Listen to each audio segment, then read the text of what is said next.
Hello! In today's Archaeoscoop, my top 3 headlines are as follows.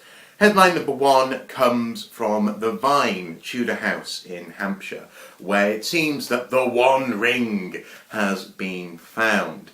Or more to the point, a ring which may well have inspired Tolkien's famous Lord of the Rings epic, and more to the point, the One Ring, at the heart of that story, has been put on display, having been hidden, it seems, in an archive for quite some time.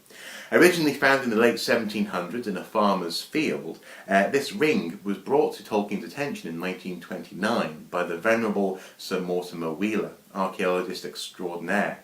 It is inscribed on the band with Latin and is thought to be linked actually with a Roman curse tablet, which adds mystique to the ring, and this is one of the reasons why Wheeler brought Tolkien in as a linguistic professor to study and make an analysis of the relationship between these objects and artefacts. Now, The Hobbit was written in 1937, and in turn, Lord of the Rings came after that. So there's plenty of time for this ring to have seeped its way into Tolkien's consciousness and inspired the story that we all know and love. So if you're in the area, it's well worth a visit. Why not check it out? If you're not in the area, if you can't quite make it to Hampshire, I know I can't, I've put 2 links to news stories exploring the ring just below under headline number 1.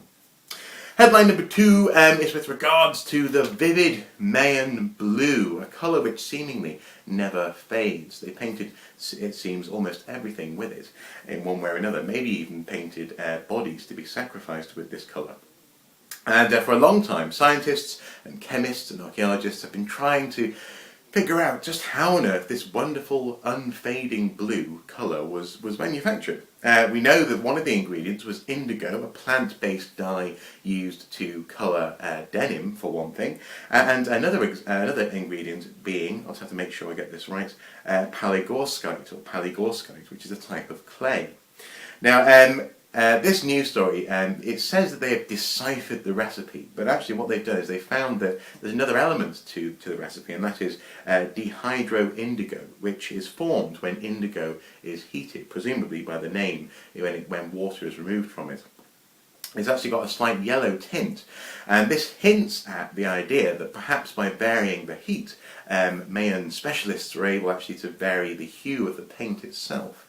So rather than deciphering the colour and how it was made, rather it's giving an insight perhaps into some of the techniques used to develop this colour and also to control what the colour was. The next step in the investigation is to look at the chemical bonds between the colour indigo and the clay itself, because it is thought that these bonds, the strength of these bonds, is what makes the colour so unfading. It actually fixes into the clay so successfully. So that's probably going to be the next step. So rather than deciphering, as the headline says, rather I think we're just one step closer to understanding Mayan blue. That's headline number 2. Headline number 3 comes from Charleston Harbour, where a hunt has begun almost 200 years to the day after a ship blew up. The US revenue cutter Gallatin exploded on April the 1st at 11 a.m. In 1813, and it seems almost exactly to the day. Now we're finally going to try and understand a little bit of the ship and its contents by starting an archaeological investigation.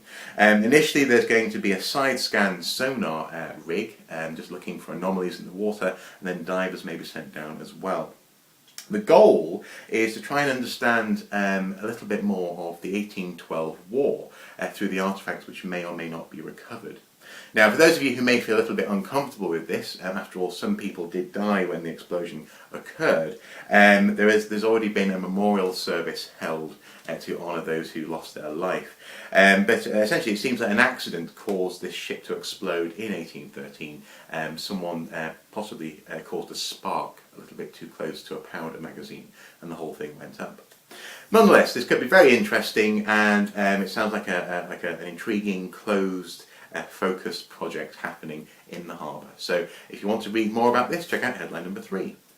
For those news stories, and indeed other news stories in the past few days, as always, check out the links just below for your delectation and delight. There's plenty to read there, very interesting stuff, including a video on the diet of people in Herculaneum, which I quite liked actually. So there you go. As you know, I'm really busy at the moment. Tomorrow you can expect an Archifacts video from me, but this afternoon I am chasing down several people in order to confirm that I can film in their museums in the coming days, which should be fun. Yesterday I had a great time at St Andrews University. It was wonderful to meet the students and staff who turned up to see me, and apparently some people wanted to come and see me, but because they had engagements elsewhere, the staff meetings that they couldn't get out of, they weren't able to attend. So actually I was even more flattered by that attention. So thank you so much for inviting me over. I had a great time, and also actually it was really nice hearing some of the questions that you had as well, being able to answer them.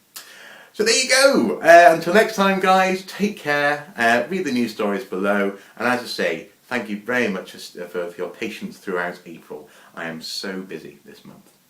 Bye-bye.